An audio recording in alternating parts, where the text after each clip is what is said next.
Développement socio-économique, infrastructure, gouvernance locale, où en est la province du Kasaï oriental?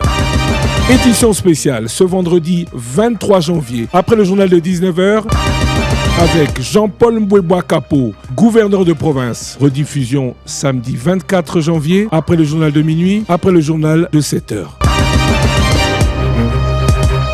Chers auditeurs, chers téléspectateurs, bonsoir et bienvenue à votre émission édition spéciale, la première de l'année. Édition spéciale qui va s'arrêter pendant une heure sur la situation au Kasaï oriental. Notre invité de ce soir, le premier de l'année, est Jean-Paul Mbouébois Capo, gouverneur de la province. On va revenir sur cette province, 9 545 km², 3 145 000 habitants, 5 territoires, Kabiaka, Mwanga, Katanda, Lupatapata, Miabichilenge, une économie qui repose sur l'amiba, industrie extractive, l'exploitation artisanale de diamants et aussi l'agriculture. Où en est-on aujourd'hui pour parler avec vous de développement socio-économique, d'infrastructures aussi, mais aussi ou surtout de gouvernance locale? Monsieur le gouverneur, bonsoir. Bonsoir, monsieur Christian Lusakoni.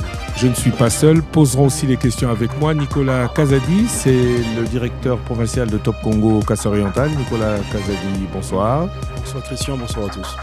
Et Thierry Kamboudi, rédacteur en chef de Top Congo FM. Alors, monsieur le gouverneur, on va aller dans le vif du sujet directement. Quel état des lieux faites-vous de votre province aujourd'hui? C'est la plus petite en superficie, mais c'est celle qui a permis à un moment donné de nourrir plus que beaucoup d'autres, notamment par son diamant. Aujourd'hui, que dire de votre province? Merci bien, monsieur Christian, de la question posée. C'est une question très pertinente. Avant de répondre directement à la question, je voudrais faire une petite historique de la province du Kasaï oriental, qui, dans les temps et dans le plan du colonisateur, n'existait pas.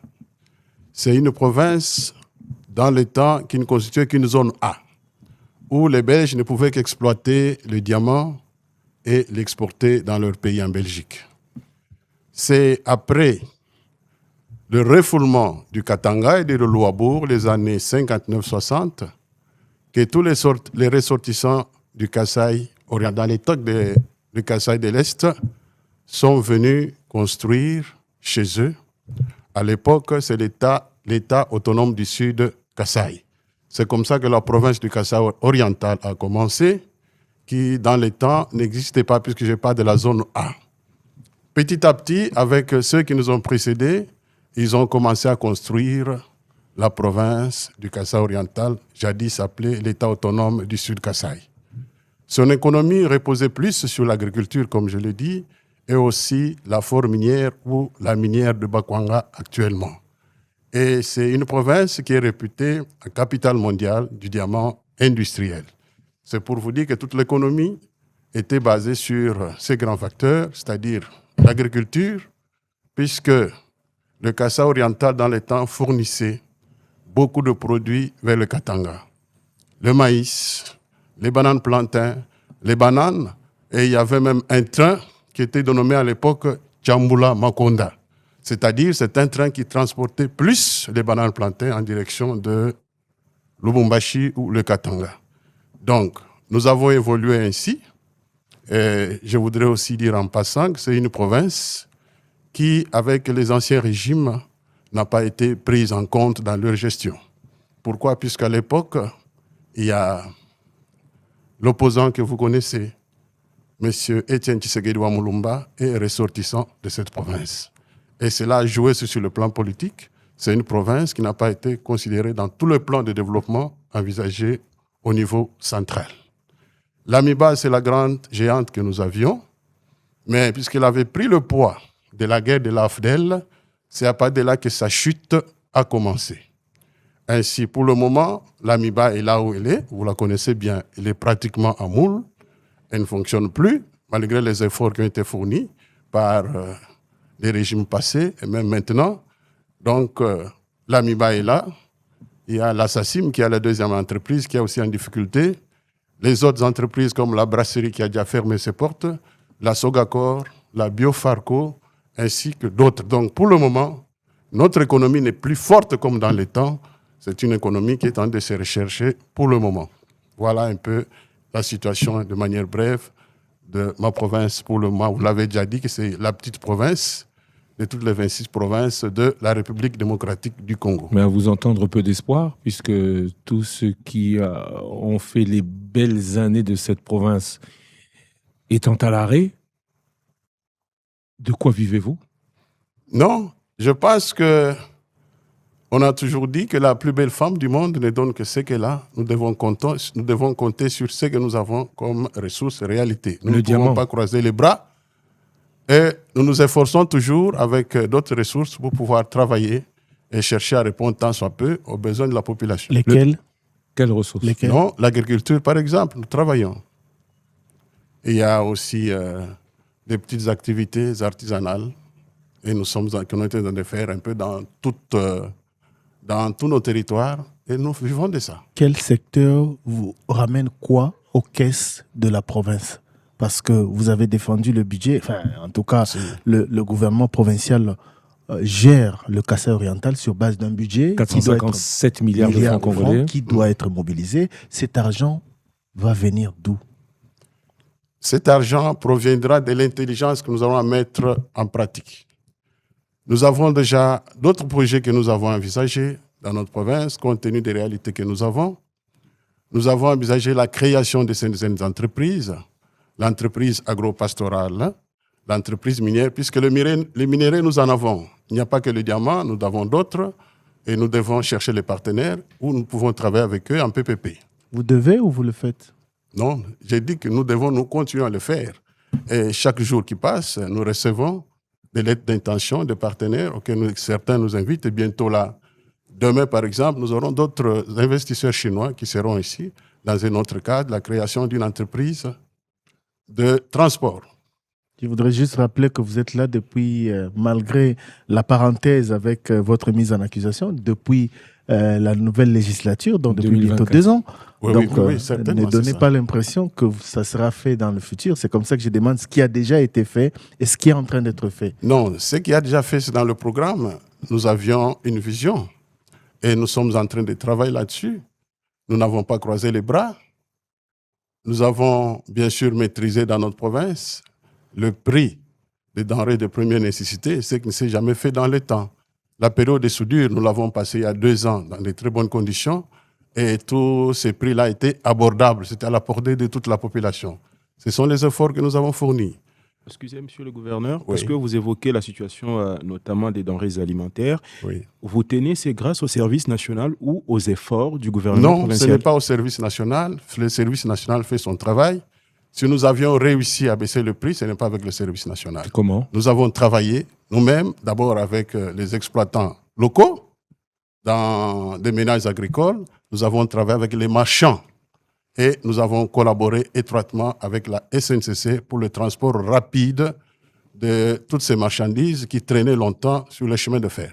Mais si aujourd'hui vous dites que vous avez travaillé notamment avec les organisations paysannes, les maraîchères et les autres, dans votre budget, ils occupent quel pourcentage pour connaître certainement les poids de ces financements-là que vous apportez ou cet accompagnement que vous amenez chez les différents paysans?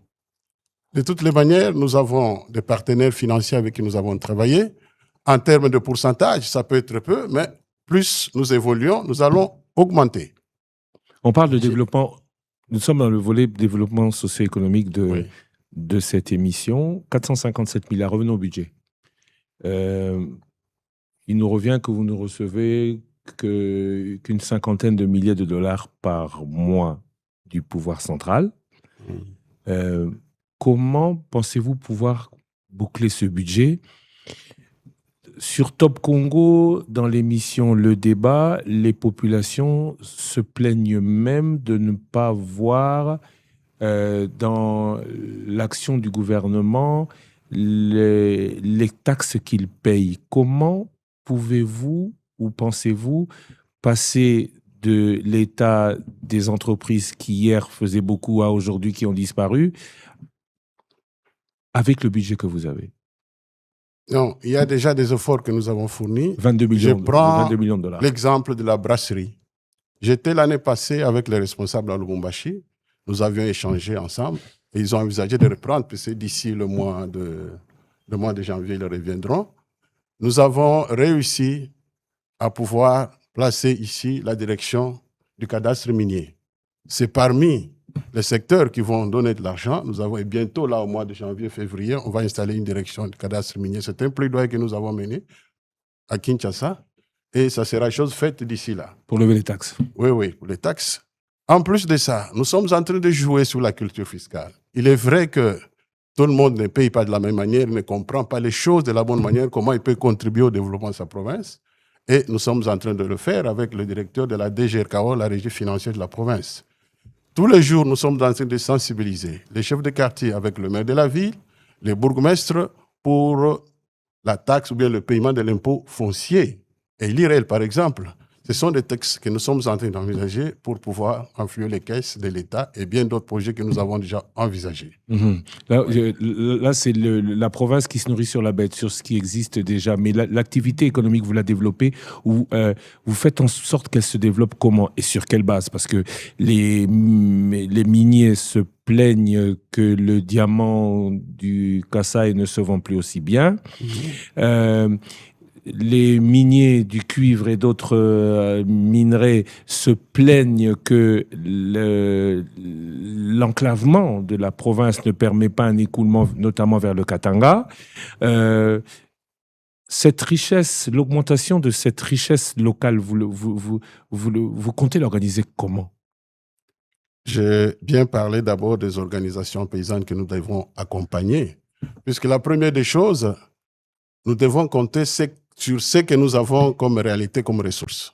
Nous avons un sol qui est riche et nous avons un sous-sol aussi riche. Je crois que notre problème, c'est d'activer pour le moment ce qui n'a pas été fait. Et l'année est passée, 2025, 2026. Nous avons dit que c'est une année où nous allons pouvoir concrétiser ce que nous avions comme projet. Le diamant, c'est vrai, le diamant industriel a été depuis très longtemps la base de l'économie de notre province. Mais pour le moment, nous ne pouvons pas compter uniquement sur les diamants. Nous devons penser à la diversification. Quand nous parlons des minéraux du sous-sol, il n'y a pas que le diamant. Je vous ai dit que nous avons d'autres. Quand vous allez à 40 km d'ici, à Katende, vous trouverez qu'il y a des gens qui sont en train d'exploiter. Mais c'est de manière artisanale. Nous allons chercher à développer pour le moment l'industrie avec des partenaires qui viendront. C'est parmi les facteurs que nous avons envisagés pour pouvoir activer ce que nous avons et chercher à renflouer les caisses de l'État. Monsieur le gouverneur, toujours dans ce chapitre consacré au développement, moi je voudrais revenir sur l'agriculture. Oui. Vous avez dit que la période difficile de l'année dernière, la période en règle générale de pénurie, a été bien gérée. Si. Moi, je vous ai suivi au début de votre mandat dire que votre gouvernement va faire en sorte que les Kasaïens mangent les maïs produits ici. Je vous ai bien suivi le dire. Tout à fait. Or, tous les médias, y compris Top Congo, avaient rapporté une flambée des prix, une pénurie de maïs en fin d'année dernière, situation qui a été un tout petit peu allégée grâce au service national. Je vous ai même vu dans l'un des dépôts du service national fin décembre, je crois, aller, parce que les gens y allaient tous les jours à 5 heures du matin pour faire la queue pour avoir du maïs.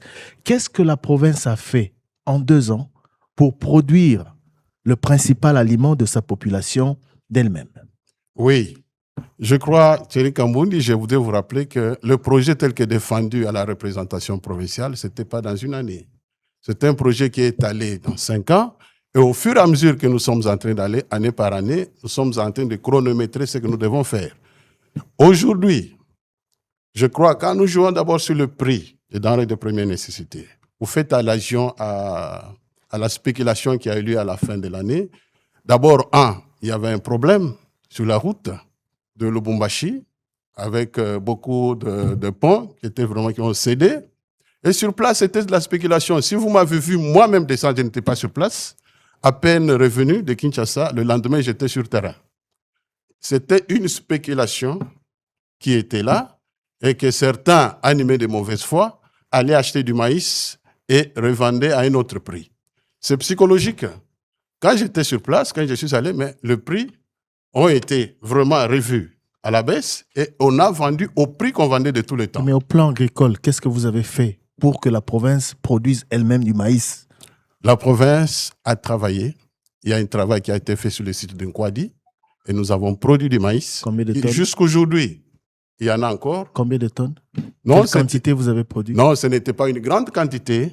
C'était une quantité suffisante pour pouvoir vendre et nourrir un certain nombre de la population.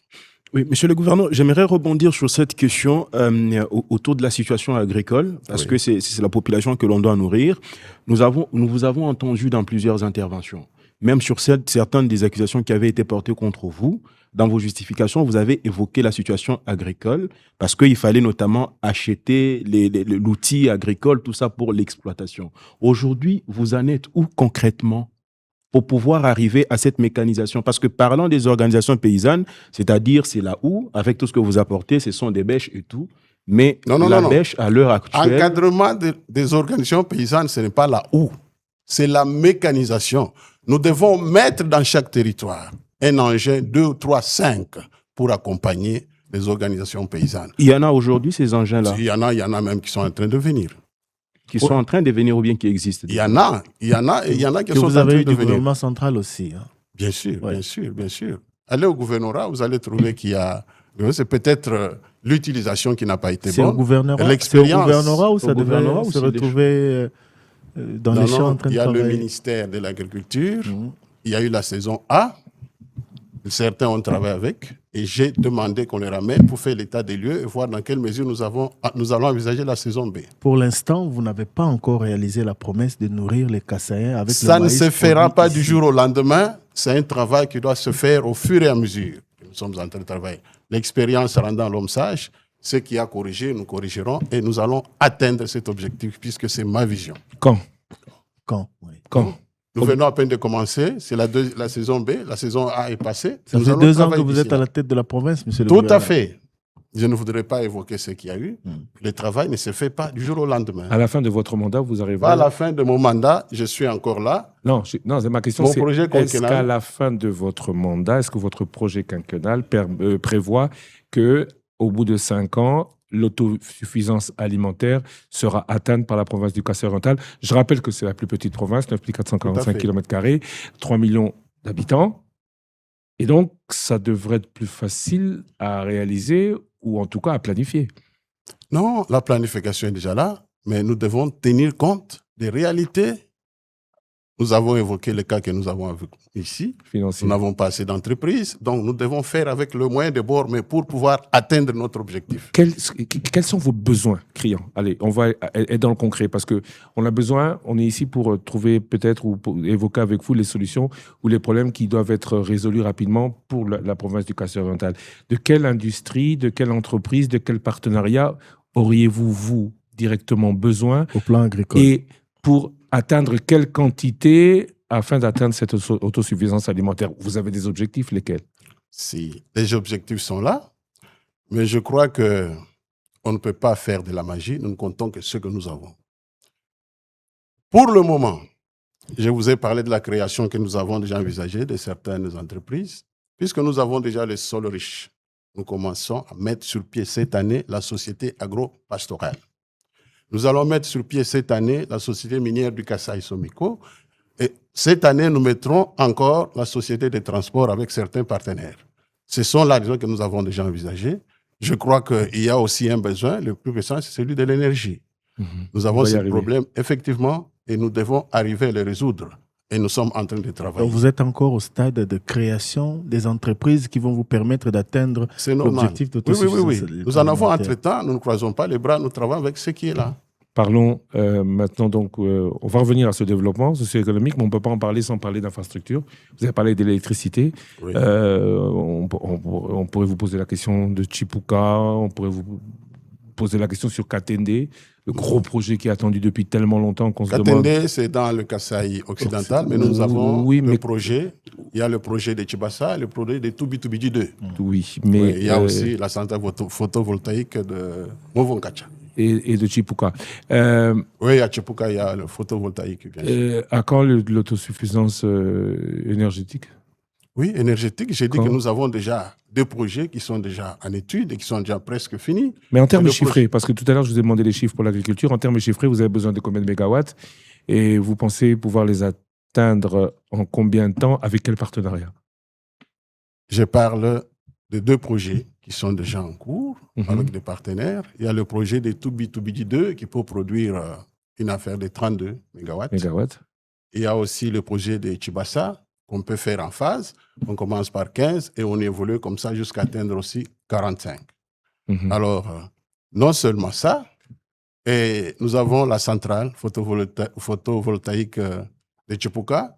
J'étais à Kinshasa dernièrement, j'ai échangé avec le DG du FPI, puisque c'est un projet qui était financé par le FPI après le départ des Égyptiens, qui étaient leurs partenaires. Nous avions échangé avec lui et nous sommes en train d'étudier dans quelle mesure nous pouvons mettre ça en œuvre. Et notamment, moi, j'ai proposé qu'on puisse céder cela au projet ANSER, qui s'occupe normalement de l'électricité pour pouvoir piloter ce projet. C'est parmi les projets que nous avons déjà envisagés. Pour Toubi, les études sont déjà faites. Nous avons déjà des partenaires qui, peut-être bientôt, ils pourront aussi venir sur place pour pouvoir étudier dans quelle mesure ils peuvent déjà amorcer ces travaux. Toujours dans le même secteur, monsieur le gouverneur, il y a notamment la situation de la centrale des Loubilongi avec Mighty Land, mais qui, semblerait-il, les projets aujourd'hui seraient bloqués dans un conflit avec la minière des Bakwanga qui ne voudrait pas céder la centrale. Vous, en tant qu'autorité provinciale, pourquoi vous n'aviez pas pris la chose à cœur pour pouvoir faciliter les investisseurs qui viennent, qui, d'autant plus on le sait, ont déjà effectué les études et passé presque toutes les étapes concrètement? Non, vous n'avez pas toute l'information sur Maitland. Maitland, à l'époque, effectivement, ils ont travaillé avec l'AMIBA, avec le changement qu'il y a eu à la tête de l'AMIBA, c'est là où il y a un blocage. Pour le moment, la société est là, ils ne sont pas avec Maitland. D'abord, bien avant Maitland, il y avait la société de Seco. Il y a une société, Seco, qui n'a pas pu faire un travail. Nous avons résilié le contrat avec eux. J'ai tenu une grande réunion avec eux. J'ai invité les gens de l'AMIBA, NRK. Et la conclusion, c'est que cette société n'a rien fait. Elle a commencé même à commercialiser l'énergie sans avoir investi. Alors ça, c'est déjà parti. Maintenant, ce n'est plus Maitland. Il a trouvé un autre partenaire et ils sont déjà en pourparlers. Ils ont déjà conclu avec l'AMIBA et je vous informe que d'ici là, tout va aller de mieux en mieux. D'ici là, vous parlez en politique? Oui, en politique, quand je parle en politique, ce sont des travaux techniques. Au plan agricole, vous avez dit bientôt, on va atteindre nos objectifs. Là, vous dites d'ici là, concrètement, vous avez un mandat qui est limité dans le temps, monsieur le gouverneur. Non, quand je parle d'ici là, peut-être vous me comprendrez que je parle d'ici là, je suis en train de loger, ce sont des choses, nous devons être concrets. Quand nous avons des pourparlers, quand tout cela aboutit, cette fois-là, nous pouvons vous dire qu'aujourd'hui, nous avons signé tel accord. Aujourd'hui, le travail commence. Ils sont déjà venus avec les Sud-Africains que j'ai déjà reçus. Nous avons échangé avec la Kinshasa, avec l'AMIBA, et le travail est en train d'être fait. Donc, il n'y a plus de blocage pour le moment. Ça va se faire. Oui, monsieur le gouverneur, généralement, on l'entend et les politiques le disent généralement, on débloque l'argent en urgence. Mais pourquoi quand les projets viennent, on ne peut pas les exécuter également en urgence? On a comme impression que c'est la bureaucratie qui bloque la plupart des projets qui arrivent. Bon, ce n'est pas le cas ici chez nous. Peut-être si ça se fait ailleurs, chez nous, quand il y a un projet, il peut se concrétiser puisque nous sommes simples, nous voulons attirer tout le monde chez nous. Si je dis, c'est peut-être qu'il y avait une certaine lourdeur bien avant, mais pour le moment, depuis que j'ai pris le dossier en main, je vous ai dit qu'il y a maintenant les Sud-Africains qui vont bientôt commencer le travail sur Tchala. Vous avez parlé tout à l'heure des différents projets, 15 plus 30, objectif 45 MW ici, Toubi 32 MW.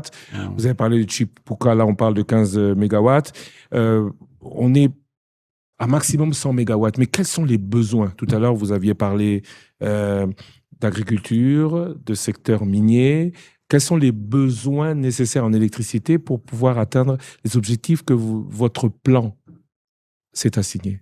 Non, effectivement, nous n'aurons pas besoin tout simplement de ces 2 barrages, puisque quand nous pensons à l'industrialisation de la province, c'est que nous devons avoir vraiment une puissance énergétique énorme pour pouvoir atteindre l'objectif. De combien? Non, je pense qu'en un premier temps, si nous pouvons avoir déjà 50 mégawatts, 30, nous allons progressivement et nous allons continuer selon l'énergie, la puissance que nous aurons. Et entre-temps, nous avons besoin de l'énergie, bien sûr, mais nous n'allons pas le faire en un seul coup. Au fur et à mesure que nous sommes en train d'évoluer, certaines entreprises vont s'installer, certains besoins vont encore se voir, et nous devons améliorer au fur et à mesure. On a parlé électricité, volet industriel et volet domestique.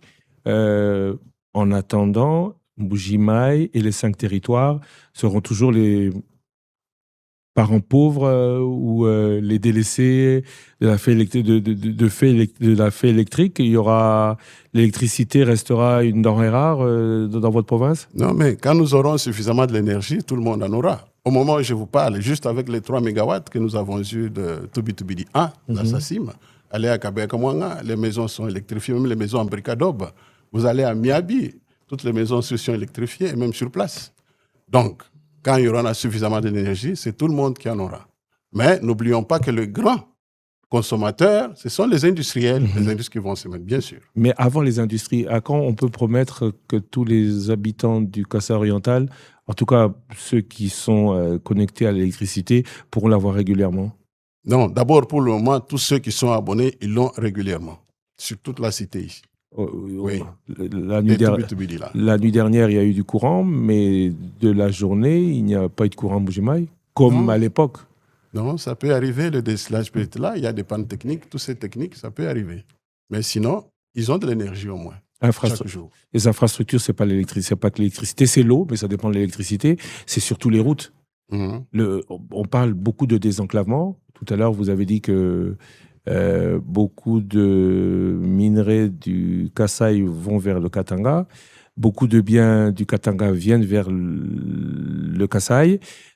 Entre les 2 provinces, aujourd'hui, on nous dit qu'il faut au minimum 1 mois pour atteindre notamment Likasi ou Kolwezi.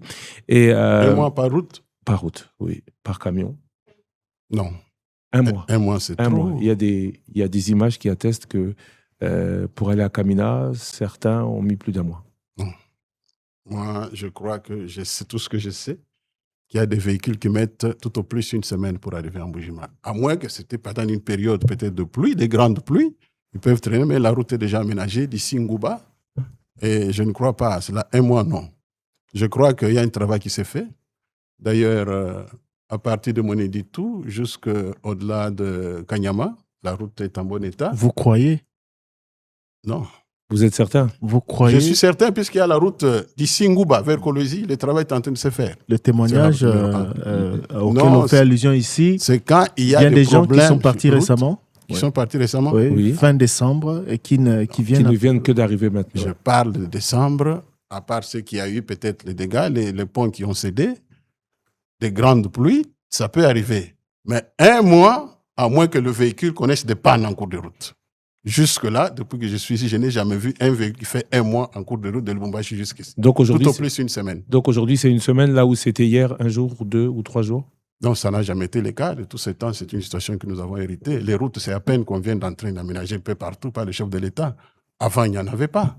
Donc il n'y a pas le désenclavement qui faisait qu'il y a 3 ans, non. Quand nous ouvrions Top Congo FM, le prix du sac de ciment était à $50 parce que pénurie. Le prix du carburant était au-delà de 5 000 francs congolais parce que pénurie. Pénurie due au fait que les routes, qui sont toujours dans le même état aujourd'hui, n'existaient plus. Non. Le problème des routes, c'est un problème général. C'est un problème national. Exactement. Mais la question, justement, on la pose à la province. Comment espérer en restant enclavé? Effectivement, nous vivons les réalités qui sont les nôtres. Nous avons déjà envisagé beaucoup de choses pour pouvoir désenclaver la province. Je vous informe que dans mon projet, peut-être que vous parlez, je parle du futur, effectivement, puisque j'envisage les choses au futur. On ne conjugue pas pendant aujourd'hui, puisqu'il y a un projet d'érection d'un port à 28 km d'ici la ville de Mbuji-Mayi, et la route, c'est là où il y a le barrage de Tubitubidji. Nous voulons ériger un port à Kansenga qui donne lieu vers le Sankourou. Sur financement de la province. Nous allons le faire. Oui, alors nous sommes à la recherche des partenaires, tout à fait, puisque quand nous parlons de la province, c'est notre initiative que nous devons concrétiser. Il va coûter combien et la province mettra combien sur le projet? Non, le moment viendra, on vous dira. Oui, j'ai dit, c'est par exemple l'une des voies que nous avons étudiées pour désenclaver la province, puisque nous avons 2 voies. La voie maritime, c'est aussi une voie accessible facilement. nous avons le port d'Ndomba et celui de Kansenga que nous comptons ériger bientôt là. Et donc, si nous réalisons cela, on ne parlera plus de l'enclavement de la province, nous allons désenclaver. Ce sont des voies que nous avons déjà étudiées dans notre projet et que nous avons présentées et que nous comptons concrétiser. Au niveau de la, au niveau de la ville de Mbujimaï, pour ceux qui, comme moi, sont arrivés ici il y a longtemps, le changement est très remarquable au niveau de la voirie urbaine. Oui. Tout d'abord, je voudrais savoir combien de kilomètres des routes construites et puis sur financement de qui? Non, jusque-là, le gouvernement central a fait le gros lot. Et la province est en train de travailler aussi Combien avec de ses moyens de kilomètres? bord. Et donc, c'est sur financement du gouvernement central. La réhabilitation de la voirie de Mbujimaï. Oui, j'ai dit pour la grande partie, c'est le gouvernement central. Pourquoi? Non, puisque le chef de l'État aussi a compris qu'il devait travailler. Nous produisons, le peu que nous produisons, il y a aussi une partie qui va à Kinshasa. Oui, mais Sur base de ça, vous ne donnez pas travail des se chiffres, fait. monsieur le gouverneur. Les chiffres Combien de kilomètres Combien de kilomètres que... des routes Ou rétablies ou construites. construites ici à Mbujimaï? Ah, pour le moment, Oui. nous avons déjà à peu près 70 Kilomètres de kilomètres route. Oui. Et bientôt, là, il y a encore un projet pour 80 kilomètres. Est-ce que c'était le besoin de la population ici ou c'est une décision du gouvernement central ou du président de la République? Comment ça ne peut pas être un besoin de la population? Thierry, ça fait très longtemps que je vous dis que dans cette province, nous n'avions même pas de route. Avec tous les régimes passés, on ne pensait pas à notre province. Maintenant, ça ne peut qu'être une priorité pour nous. Puisque quand j'ai parlé avec la brasserie, par exemple, ils m'ont posé ce problème des routes. Je leur ai dit effectivement, comme garantie, il y a des routes qui sont en train d'être réhabilitées chez nous et vous ne pouvez pas vous en faire pour cela. Monsieur le gouverneur, je pose cette question parce que avant de vous recevoir, merci d'ailleurs de l'avoir accepté, nous avons été avec les habitants de Mbujimaï et de votre province. L'un d'eux, je crois, a dit que nous n'allons pas manger les routes. Nos priorités sont ailleurs. Ou en tout cas, les routes n'étaient pas les priorités de premier rang. Raison pour laquelle je demande, est-ce que c'est Kinshasa qui vous a tout imposé parce que c'est la province du chef de l'État ou c'était vraiment un besoin urgent ici? Kinshasa ne nous impose pas. Tous les projets sont travaillés à partir d'ici avec des partenaires de services techniques comme l'OVD, l'Office des routes et nous envoyons à Kinshasa. Monsieur le gouverneur, en parlant notamment des infrastructures au niveau de la ville de Mbujimaï, il semblerait que tout va bien, mais il faut le préciser ici que ce n'est que pour quelques entreprises, notamment Safrimex qui se distingue, mais il y a les 14 kilomètres des JMC qui ont pataugé pendant près de 2 ans et rien n'avance aujourd'hui. Vous, en tant qu'autorité provinciale, qu'est-ce que vous avez fait concrètement pour pouvoir mettre fin à ces ras-le-bol? Parce que ce n'est pas seulement ici. Il y a JMC qui travaille sur la route nationale numéro 1. JMC travaille également dans la commune rurale de Kabeya-Kamwanga. Aujourd'hui, qu'est-ce qui est fait concrètement, finalement, pour mettre fin à toutes ces plaintes de la population? Non, nous avons déjà travaillé beaucoup là-dessus. Je vous informe qu'avec JMC, nous avons ralenti les choses. Sur la route Kabeya-Kamwanga, les 14 km, on a déjà résilié ce contrat. Ce sont les efforts de la province et on a cédé à une autre entreprise. Bientôt là, ils vont commencer le travail là-dessus. C'est une réalité. JMC n'a pas fait du bon travail. Peut-être qu'ils se sont justifiés autrement, mais nous n'allons pas croiser les bras. Là où ça ne marche pas, nous allons chercher notre partenaire et nous allons faire le rapport à Kinshasa. Mais c'est un partenariat public-privé. C'est vrai, les contrats peuvent être résiliés, mais lorsque une entreprise privée travaille, elle peut préfinancer les travaux, mais l'État doit également honorer les factures. Est-ce que vous vous êtes rassuré que le gouvernement central a eu à honorer toutes les factures sur les travaux qui avaient été déjà faits par GMC? Bon, je pense que celui qui peut donner un rapport comme celui-là, moi je sais que le gouvernement central paye après avoir fait un travail concret. Si l'on trouve que ce que vous avez prévu n'a pas été fait, je crois que le gouvernement central peut juger. Au moins, nous savons que parmi les entreprises qui travaillent et qui exécutent les travaux de voirie urbaine, GMC, c'est parmi les entreprises qui n'ont pas fait grand-chose. Ça, au moins, il faut le retenir. 70 km de route. Grosse question. Je ne sais pas si le mot existe en Chiluba. Je pense qu'il n'existe pas en Lingala. Je parle de l'entretien. De l'entretien, oui. Vous qui vous plaignez déjà de ne pas avoir beaucoup de fonds, la population toute tirée, comme on dit tout à l'heure, a beaucoup parlé de ce sujet. Comment est-ce que vous serez en mesure d'entretenir ces 70 km de route? Mais je crois que... C'est une charge en plus pour le... Bien sûr, c'est pour une l'autorité. charge, mais la mairie s'en occupe pendant ce temps. Il y a un travail qui s'est fait. Il y a des mamans qui sont dans des bélets chaque jour, qui sont prises en charge par la mairie avec la brigade d'assainissement. Une brigade d'assainissement où certains auditeurs se sont plaints que tout le monde n'a pas accès. On ne va pas manger les routes. Thierry Kamboudi tu le disais tout à l'heure, on ne va pas manger les routes de Bujimaï. Il faut plutôt ouvrir les routes aux territoires ruraux. Alors, ces 5 territoires, j'ai dit tout à l'heure, est-ce que il est question dans les projets, vous avez dit que tout se fait ici au Kasaï et que c'est Kinshasa qui applique, est-ce qu'il est aussi question de lier Mbujimaï au chef-lieu de tous les territoires? Akabe Akamwanga, Katanda, Lupatapata, Miabi, Achiling. Si. Il y a déjà des projets qui sont presque finis. J'ai parlé tantôt de 80 km. Dans les 80 km, il y a des routes de dessert ailleurs qui sont prises en compte. Les 80 km, ce ne sont pas que Mbujimaï. Non, non. C'est nous qui définissons. C'est nous qui définissons toutes les artères qu'il faut emprunter. Il y a aussi les artères de dessert ailleurs qui sont prises en compte dans ce projet. Et l'autre constat que l'on a fait en circulant dans la ville, c'est que oui, vous avez eu des routes, contrairement aux années précédentes, mais autour des routes, il n'y a rien, à part les habitations. Alors, qu'est-ce que vous envisagez pour bonifier cela, pour amener le développement avec les routes que vous avez eues, avec la voirie urbaine qui a été complètement refaite ici? En termes d'activité économique, en termes de voilà. Il n'y a rien, on ne voit rien, monsieur le gouverneur. On ne voit que des routes et des habitations des gens. Il n'y a pas d'activité économique à proprement parler ici à Mbujimaï. Certains vous diront pas de supermarché, pas d'activité de telle sorte. Même le stade Kachala Bunzola n'a plus de pelouse. Oui, c'est un problème. Kachala Bunzola, nous avons hérité cela. C'est un stade, c'est l'édifice que nous avons hérité et nous sommes conscients de ce qui se fait. Je crois que parler de Kachala Bunzola en termes de pelouse, nous avions déjà remplacé une fois. Mais ça peut s'user au fil des jours. Dans les 2 ans, vous avez déjà... Si. Okay. Oui, ça s'est détérioré à un moment, nous avions remplacé. Le problème, ce n'était pas que la pelouse. Bon, moi, non, c'est ce que j'ai dit. Il faut comprendre le problème du stade de manière globale. Non, c'était pas particulièrement du stade que je voulais parler, c'était des activités économiques autour de cet acquis, de ces nouvelles routes. Oui. Vous parlez de supermarchés. Je crois que les supermarchés, quand vous voyez le pouvoir économique, d'abord du peuple kassaïen pour le moment, pour ériger un supermarché, ce n'est pas chose facile. Mais les petites activités, nous pouvons le faire.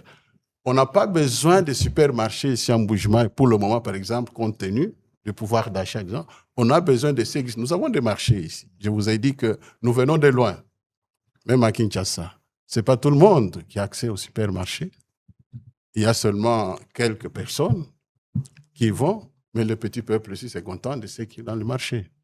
Donc, vous n'allez pas dire qu'aujourd'hui, puisqu'il y a des routes, directement, les supermarchés vont suivre. Non, les activités économiques. Les activités économiques, je parle bien de la faiblesse de l'économie actuellement.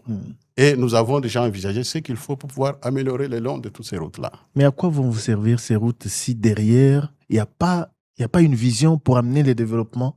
Non, même Paris n'a pas été reconstruit en un seul jour. Je crois que c'est au fin du jour que nous devons réaliser cela. Nous devons le faire. Les priorités sont là, bien sûr, mais je vous donne rendez-vous dans 1 année après, 2 ans, vous trouverez cela. Les routes ont été réhabilitées ici. Ouais. Vous avez parlé des routes qui devront ou qui devraient relier Mbujimaï à d'autres chefs-lieux des territoires. Mais qu'est-ce qui est fait sur les autres territoires du Kasaï oriental? Parce que vous n'êtes pas le gouverneur de Mbujimaï, mais du Kasaï oriental. Oui. Il y a des choses que nous sommes en train de réaliser dans notre province. Il y a des écoles, par exemple, que nous sommes en train de construire. C'est parmi les réalisations que nous sommes en train de faire. Ça, c'est vous ou c'est PDL 145? Non, le PDL, ça, c'est un programme du gouvernement central. Je parle de moi localement. Vous êtes, excusez-moi, mais je voudrais un peu du concret. Vous êtes à la tête de la province depuis 2024. Oui. Qu'est-ce qui a été fait dans les autres territoires? Si vous dites qu'il y a des écoles qui ont été construites, il y a Non, ceci, les c'est un peu écoles vague, monsieur construites le par gouverneur. le gouvernement provincial. Oui, vous en avez construit combien? Vous en avez construit où? Je parle des 5 territoires qui font la province du On ne Kassai peut pas faire dans oriental. les 5 territoires au même moment, compte tenu des budgets Oui, que mais nous avons. qu'est-ce Nous que vous avez commençons tous fait quelque part où? et nous y allons progressivement. Qu'est-ce que vous avez fait où? À En termes de Gabé-Kamanga. développement. À Oui. Gabé-Kamanga, par exemple, Oui. allez-y. Il y a l'école Macha qui est en pleine construction là, dans les territoires du chef de l'État. La province. La Oui. province ou le La province. ou Ici, le sur pays. La province, Ok. oui. Il y a une école, par exemple, c'est un exemple parmi tant d'autres. C'est tout? Oui, nous y allons Un exemple parmi graduellement. tant- on va se contenter à ce stade de cet exemple. Moi, je voudrais revenir aux routes. Oui. 285 accidents en 2025, 65 les 15 premiers jours. Ça, c'est les statistiques qui nous ont été données hier au cours de l'émission Le Débat. Mhm. Ce qui fait en projection, avec ces nouvelles routes, que l'on va passer en termes d'accidents de 285 en 2025 à plus de 1500 l'année prochaine. Qu'est-ce qui est fait par le gouvernement provincial pour limiter la casse? Je crois que le problème tel qu'il se pose, c'est un problème d'abord d'éducation. Il y a des gens qui n'étaient pas habitués à des routes asphaltées, à des grandes vitesses avec des véhicules, ça peut arriver. Mais nous sommes en train de travailler avec la CNPR, qui est là, en train de route, et nous avions demandé qu'ils puissent organiser un séminaire en invitant les chauffeurs des gros camions, par exemple, parce qu'il y a beaucoup de chantiers ici, les motocyclistes, pour leur donner de la matière par rapport au code de route. De bonne conduite, tout ça, et le code de route pour le moment. Et la CNPR s'y met, il est en train de travailler là-dessus. Quels sont vos autres besoins en matière d'infrastructure pour amener encore la province de l'avant? Les infrastructures, vous parlez de quelle infrastructure? Oui, bon, routière et tout ça? oui, justement. On a parlé des routes, on a parlé... Oui, j'ai bien dit que notre province a besoin de tout. Tout est priorité. Oui. Puisqu'il n'y avait rien qui a été fait ici. Et je ne voudrais pas seulement aller plus loin. Les difficultés que nous avons, puisque pour le moment, même les rétrocessions et les frais fonctions qui viennent de Kinshasa ne viennent pas régulièrement. Pour l'année passée, 2025, nous n'avons reçu que 3 fois, 3 tranches. Sur 12 mois. Sur 12 mois. Ce sont des réalités que je ne voudrais pas admettre, je vous le dis, puisque vous avez insisté sur ça. Donc, ce sont les difficultés que vous devez connaître aussi, auxquelles la province est en train de faire face. Monsieur le gouverneur, parce qu'on parle des infrastructures, Mbujimaï change, mais il y a aussi un problème très particulier pour cette population. C'est le cas notamment des lotissements anarchiques. La minière des Bakwanga se plaint. Il y a eu des décisions qui ont été prises, des mesures qui ont été adoptées. Mais visiblement, sur terrain, ces mêmes lotissements continuent. Vous, en tant qu'autorité locale, qu'est-ce que vous avez fait concrètement pour pouvoir mettre fin à ces lotissements, notamment sur les sites de l'une des grandes entreprises que nous avons ici, la minière des Bakwanga? Moi, je pensais que vous alliez peut-être me soutenir, dire que depuis que vous êtes là, c'est vous qui avez arrêté cette hémorragie. Posez la question à l'AMIBA, ils vous diront quels sont les faits que moi-même j'ai pris comme acte. Il n'y a pas longtemps, avant que je n'aille à Kinshasa, ils sont allés lotir devant l'école SGTK. J'ai pris un arrêté interdisant ces travaux jusqu'aujourd'hui. Il y a certaines choses que nous avons déjà prises au comité provincial de sécurité que nous allons bientôt exécuter. Je ne suis pas dans la logique d'encourager les lotissements anarchiques. D'autant plus que Mbujimaï, c'est un milieu extra-urbain, il n'est pas un village. Nous ne pouvons pas encourager cela. Et puis l'AMIBA, dans cet état, il a besoin de soutien de tout le monde pour pouvoir sauvegarder son patrimoine foncier. Je suis surpris d'apprendre que vous n'avez reçu que 3 mois de rétrocession, 12 ans en une année, alors que de Kinshasa ou d'ailleurs, on apprend que le Kassai oriental aujourd'hui, du fait de la présence de l'un de ses ressortissants à la chef de l'État, et la province est parmi les provinces qui sont privilégiées en termes de projets, en termes d'infrastructures, monsieur le gouverneur. Non, mais je vous dis la réalité, je suis dans cette province du chef de l'État, et moi-même je suis à la tête de la province, ce que je vous dis c'est réel. Ce n'est pas le cas selon la province du Kassai oriental, le chef de l'État n'est pas président du Kassai oriental, il est président de la République démocratique du Congo. ces difficultés ne sont pas pour la province du Kasaï. Il y en a d'autres qui connaissent les mêmes difficultés, à part des provinces qui produisent localement, comme peut-être les Lualaba, les Haut-Katanga, les autres. Poser des questions, ils ont les mêmes difficultés que nous. Monsieur le gouverneur, vous avez parlé globalement de presque tout et tout ce que nous avons. Lors de votre arrivée à la tête de la province, vous avez évoqué 14 axes prioritaires. Quand vous vous évaluez aujourd'hui, quel bilan vous faites vous-même de votre gestion à la tête de la province du Kasaï oriental? 14 axes, c'est la vision du gouverneur Jean-Paul Mbouaba-Kapo qui a été défendue devant la représentation provinciale. Quand nous parlons de 14 axes, c'est une vision. Et j'ai déjà synthétisé cela, et il y a des grands axes que nous devons suivre. Je parle, par exemple, dans le cas des écoles. Je vous dis qu'il y a des écoles qui sont en train d'être construites pour le moment. Sous fond de la province. Sous fond de la province, bien sûr. On le rappelle, dans une année, il n'y en a que 2. Oui, c'est normal. C'est normal, puisque les peu de moyens... Il faut réaliser quelque chose que ne rien faire. Je pense que si vous pouvez m'encourager dans ce sens-là... Il faut réaliser ce qu'on a promis. Exactement. Oui, pas quelque chose, mais ce qu'on a promis. Non, dans vous avez été j'ai évoqué le cas d'un secteur, tout simplement. Les écoles sont là. Il y a sur place ici à l'école Machal Bambi. Bientôt, là, nous allons l'inaugurer. Il y a l'école Amacha. Vous venez de poser la première pierre, d'ailleurs. Tout à fait. Le travail a déjà commencé, là. Alors, je parlais, il y a des actes qui sont en train de faire. Je vous ai parlé par exemple de la réalisation dans les cadres miniers. Nous aurons bientôt la direction des cadastres miniers. C'est parmi les projets que nous avons déjà envisagés. Et bientôt, là, quand on va installer les cadastres miniers, nous devons traiter maintenant avec les partenaires. Nous allons créer notre entreprise et qui va chercher à rendre maintenant toutes les richesses du sous-sol de notre province. On le fera. Donc, les 14 axes, c'est ma vision et que je suis en train de suivre pas à pas, puisque c'est un projet, c'est un programme quinquennal. Et la question de Nicolas, c'était à mi-parcours. Ça fait 2 ans, en dehors de la parenthèse que l'on va évoquer. Bien sûr. Ça fait 2 ans que vous êtes à la tête de la province. Que nous avons, oui, vous n'allez pas chercher à créer ce qui n'existe pas. On n'a rien créé. On fait avec le moyen de bord. On n'a rien créé. La question est simple. 2 ans après votre avènement à la tête de cette province, comment jugez-vous votre propre bilan? Mon bilan, je ne dirais pas très positif, mais le bilan est là, vous le constatez. Et je ne me limiterai pas seulement par ici, je dois aller plus loin. Ce n'est ni positif ni négatif. Tout à fait. Mais dans ces bilans-là, par exemple, quand vous voulez l'évaluer, on revient sur l'un des axes, la décentralisation, les affaires coutumières, la coopération interprovinciale, pour m'arrêter ne serait-ce que là-bas. Aujourd'hui, le Kasaï oriental est l'une des provinces où les conflits des pouvoirs coutumiers sont de plus en plus répandus dans presque tous les 5 territoires. Pour évoquer ne serait-ce que les cas des Katanda. Finalement, ça ne finit pas. Des tueries, on en parle. Le pacte de paix a été signé. Aussitôt signé, il y a les conflits qui rebondissent finalement, encore avec des morts, des déplacés. Aujourd'hui, qu'est-ce que vous faites concrètement pour amener cette sécurité que la population attend énormément de vous?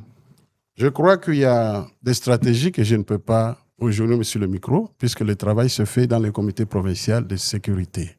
Je ne peux pas mettre tout sur la place publique. Si vous voulez évaluer, peut-être que par rapport aux années antérieures, maintenant, il y a un peu de l'accalmie. Peut-être que vous n'avez pas encore fait attention. Le travail se fait de ce côté-là. Et le pacte qui a été signé là, ce sont encore des efforts que nous avons faits pour pouvoir les remettre ensemble. Et ils sont en train de suivre, nous sommes en train de suivre derrière. Mais c'est après la signature de cet acte de paix-là qu'il y a eu encore rebondissement des conflits. Oui, je sais, j'en suis conscient. Mais nous sommes en train de travailler là-dessus. Juste une question de précision avant de passer à la gouvernance locale. Oui. Christian Lusako évoquait hier, tout à l'heure, que c'est grâce notamment à l'AMIBA. C'est l'AMIBA qui a pris le coup de la guerre imposée à l'AFDL. Mais aujourd'hui, à quelle hauteur le Kasaï oriental contribue au budget de l'État? Bon, avec tout ce que j'ai évoqué comme réalité sur place, nous contribuons avec ce que nous avons. Pas trop, comme dans les temps, puisque les grandes entreprises ne sont pas là. Plus beaucoup. Oui, tout à fait. C'est normal. Vous- Ce sont vous- des plus réalités beaucoup, actuelles. Vous rien. bénéficiez plus de l'apport de l'État central sans contribuer. On ne rétrocède pas seulement avec l'AMIBA. Nous avons des routes sur la nationale numéro 1. Il y a des taxes qui sont perçues par le FONER. Alors Ils que, sont sur le sur la Kasaï, Kinshasa, par alors exemple. que le Kasaï oriental n'est pas couvert par la route nationale 1? Non, nous en avons. Oui, mais on paye le péage pour là où il n'y a plus de route? Non, on paye le péage. On paye le péage. Là où il n'y a plus de route, parce que entre Non. le tronçon Kasaï oriental, la route nationale 1 n'est pas Non, encore non. arrivée à Kananga et reprend peut-être un peu plus loin, mais sur ce Mais tronçon-là. la route est en train d'être réhabilitée. Le tronçon numéro 1, ce n'est pas seulement l'axe Kabeka-Kananga, il y a l'axe Moneditou vers le Katanga. Mhm. C'est une route qui est asphaltée, en train d'être travaillée, encore réhabilitée jusqu'au-delà. Au Kasaï oriental. Ils perçoivent. On vous a entendu, on vous a beaucoup entendu. Vous n'avez pas de moyens. Mais vous avez entre vos mains les destinées de 3 145 000 habitants. Un responsable a le devoir d'alerter quand les partenaires, notamment le gouvernement central, ne remplit pas ses engagements. Mais parce qu'il a promis le bien à ceux qui l'ont élu, il a le devoir de s'adapter. Par rapport à tout cela, quelle est la stratégie du gouverneur du Kasaï oriental pour que tout ce qu'il regrette aujourd'hui ne lui soit pas reproché demain? Le gouverneur, ou bien au le gouverneur central. Le gouverneur. Le gouverneur de province. Puisqu'il a le devoir d'alerter, Ouais. et une fois qu'il aura alerté qu'il ne reçoit pas l'argent, on n'avait reçu que 3 mois, Thierry Kamboudi s'en est étonné, il doit s'adapter ou démissionner, diront certains, s'il ne se sent pas capable de faire mieux. Qu'est-ce que vous... Voilà. Oui. Je pose la question de Nicolas Kazadi de manière contournée peut-être, mais voilà. Je crois que nous continuons à faire le plaidoyer. Chaque fois que nous sommes sur Kinshasa, nous allons frapper à toutes les portes des différents responsables, des ministères, de certains services, pour pouvoir activer certains de notre pays, dans notre province. Même pour le cas de l'AMIBA, je n'ai pas croisé les bras. Chaque fois que nous sommes acquis, les 50 millions sont là, sont encore en banque. On est en train d'étudier ensemble avec les membres du gouvernement et aussi les responsables de l'AMIBA. Qu'est-ce que nous devons faire? Ce sont des efforts. Chaque fois que je suis à Kinshasa, je ne fais que frapper à toutes les différentes portes. Une dame nous a dit hier dans l'émission Le Débat que l'argent n'est pas encore arrivé en province, mais vous êtes sûr L'argent que... à la banque. Oui, à la banque. Vous êtes sûr Et je qu'ils- précise à la Robank. vous êtes sûr que c'est toujours 50 millions qui sont là-bas ou vous savez nous dire que le comité mis en place n'a pas déjà commencé à égrener pour son fonctionnement Jusqu'au l'argent moment où qui- je vous voilà. parle, les 50 millions sont là, logés à la Robank. Il y a une unité de gestion qui a été mise sur pied, l'UJP, si je ne m'abuse pas. Il y a des représentants du ministère du Budget, du ministère des Finances, du portefeuille, et même de la représentation provinciale. Mais les 50 millions sont toujours là. Les 50 millions sont là. Vous vous plaignez, vous dites que vous n'avez pas assez d'argent, mais le récent scandale, on en a beaucoup parlé, qui a fait que vous ayez été démis par l'Assemblée provinciale et réhabilité par la Cour constitutionnelle.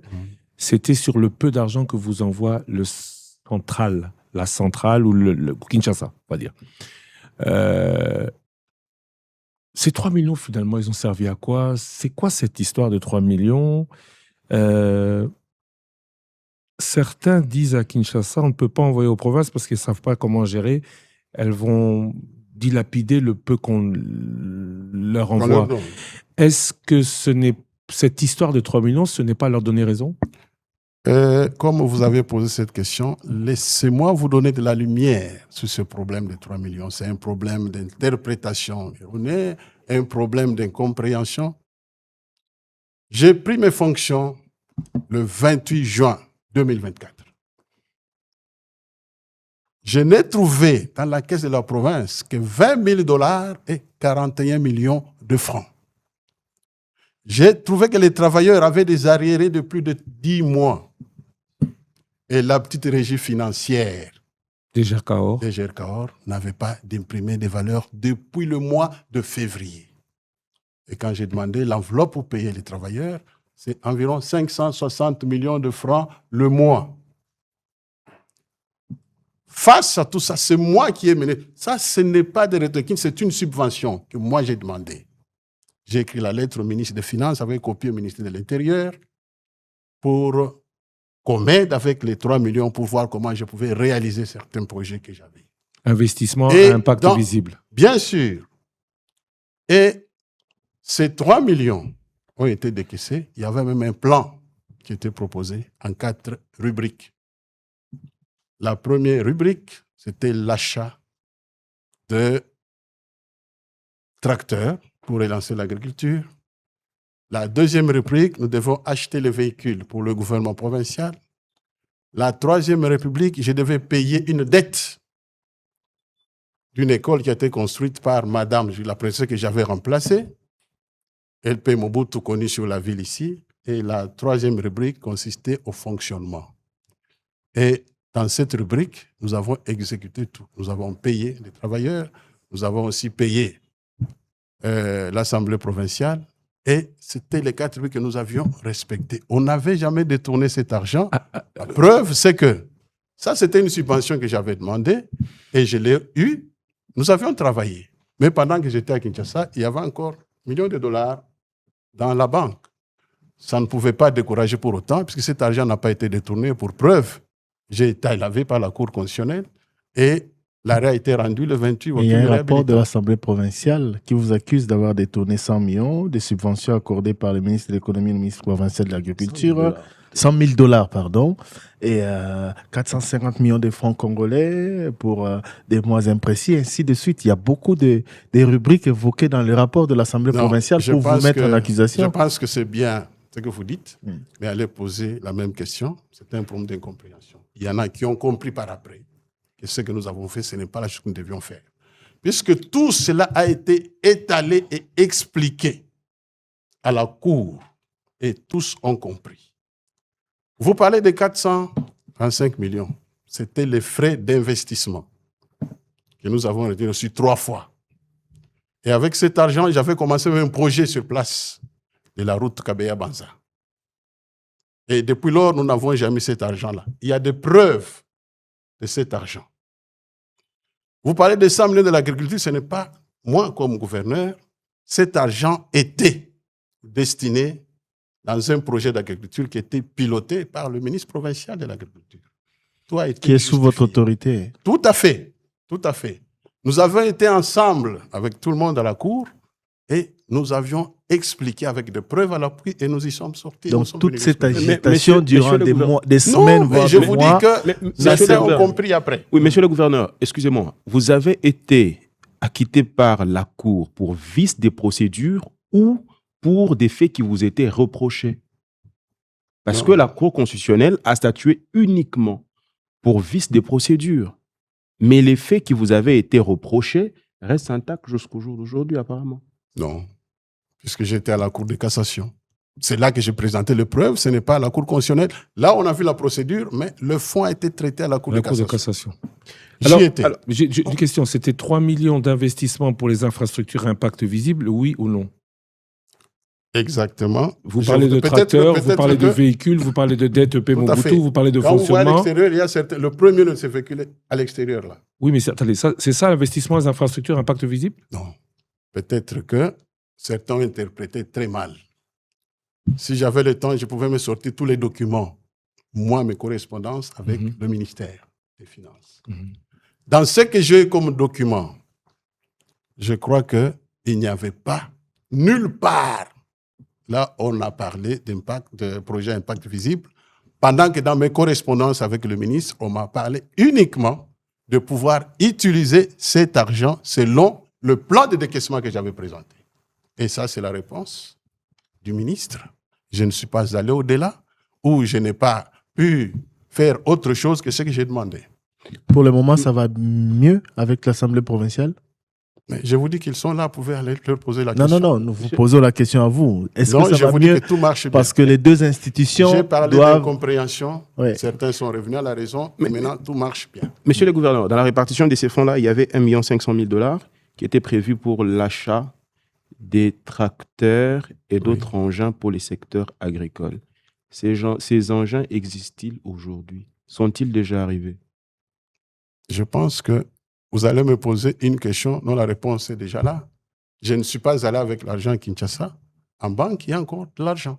Vous êtes gouverneur, membre d'un parti politique connu, l'UDPS. Si. Depuis 7 ans, c'est l'UDPS qui dirige cette province, toutes les institutions de cette province.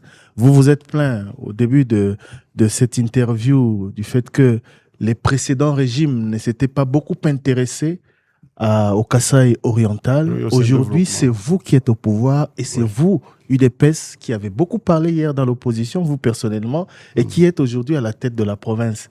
Si demain, le Kasaï oriental ne décolle pas comme on le souhaite, qui est-ce qu'on va accuser? Non, le Kasaï a déjà amorcé son décollage. Je pense que celui qui viendra après, il trouvera le Kasaï à un autre niveau. Et je ne peux pas me permettre de dire aujourd'hui que le Kasaï ne décollera pas. Le Kasaï a déjà amorcé son décollage. Dans 2 ans, vous reviendrez, vous trouverez que le Kasaï aura atteint un autre niveau de développement. Mais pourquoi tant Et je ne peux pas m'en plaindre comme membre de l'UDPS. Oui, mais pourquoi tant d'incompréhension entre dirigeants de l'UDPS qui gèrent cette province depuis 7 ans? Ça n'a pas commencé avec vous. Même lors de la première législature, c'était toujours des problèmes, des gouverneurs destitués, et ainsi de suite, des conflits entre le gouvernement provincial et l'Assemblée provinciale. Qu'est-ce qui se passe? C'est pas seulement au Kasaï, ça se fait même ailleurs. Je parle surtout d'ici, parce que ici, c'était le symbole de l'UDPS, c'est quand même, vous-même, vous avez parlé d'Étienne Tshisekedi, voilà. C'est vrai, j'ai été démis, je suis allé, j'ai été mis en accusation, je suis revenu. C'est pour vous dire que mon cas est différent des autres. Vous avez accusé les autres. Aujourd'hui, à la faveur des élections, vous êtes à la tête de la province depuis 7 ans. Mais vous rentrez dedans régulièrement, chaque année depuis 7 ans. Conséquence, la province ne décolle pas ou ne... Vous avez dit qu'elle décolle, mais elle ne décolle pas au rythme qu'on aurait souhaité. Non, mais entre autres parce que... Nous pouvons toujours proposer des choses aujourd'hui. Le rythme, il y a aussi les aléas, les impondérables qui peuvent arriver auxquels on peut faire face. Ce n'est pas un problème. Jean-Paul Mbouéka, pour gouverneur de la province du Kasaï oriental ou gouverneur de la ville de Mbuji-Mayi, parce que dans d'autres territoires, dans certains groupements, on estime que depuis que vous êtes à la tête de la province, jamais on vous a vu. La proximité avec les populations dans les milieux ruraux. Aujourd'hui, ils se sentent oubliés parce que certains manquent même de l'eau potable, ne serait-ce que pour la consommation. J'étais à Kabeka-Mwanga il y a 1 semaine. Ils m'ont vu pour aller poser la pierre, la première pierre pour la construction d'une école. Ce n'est pas en Mbuji-Mayi, c'est dans les terroirs de Kabeka-Mwanga. Quand on parle de l'itinérance, j'ai commencé d'abord par la ville de Mbuji-Mayi. J'ai fait la ronde de toutes les communes que j'ai clôturées. Je dois terminer par la mairie et aller dans les territoires. C'est déjà un programme bien tracé. Monsieur Jean-Paul Mbouéka, merci beaucoup de nous avoir accordé de votre temps. Tout à l'heure, je disais un responsable a devoir d'alerter, de s'adapter. Vous avez répondu. Maintenant, je voudrais, comme dernière question, vous poser le point suivant. Oui. La responsabilité consiste à dire ce qui est possible avec ce que l'on a. Tout à fait. Et à définir clairement ce qui ne l'est pas.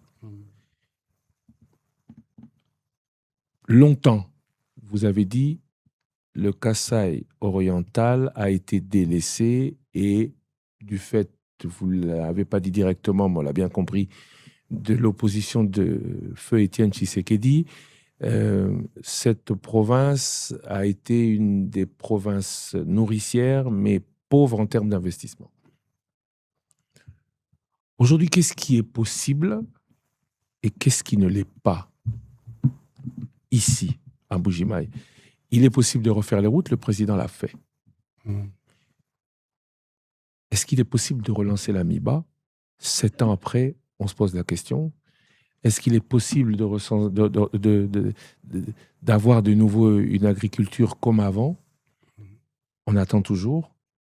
Est-ce qu'il est possible de réavoir un Kasaï oriental, province contributrice, comme le Haut-Katanga, comme le Lualaba, comme le Congo central et comme d'autres provinces au budget de la République démocratique du Congo? Je l'affirme, je le dis, le Kasaï oriental est capable de le faire et rien n'est impossible. L'Amiba, d'autant plus que l'argent est là à la banque aujourd'hui, par exemple, l'Amiba sera relancé. 50 millions sur plus de 300 millions de dettes. Non, oui, on peut toujours trouver une formule. L'Amiba a un problème d'outils de production pour le moment. Je pense que nous pouvons concentrer ça. C'est question de faire une bonne étude. Nous allons relancer l'Amiba. Ma question, c'est qu'est-ce qui est possible, qu'est-ce qui ne l'est pas? Non. Qu'est-ce que vous dites? Rien n'est impossible. Je dis ce qui est possible, c'est que nous pouvons aujourd'hui reprendre notre place d'antan, de contributrice, comme vous le dites, puisque nous avons le même sous-sol qui est riche et le sol qui est riche.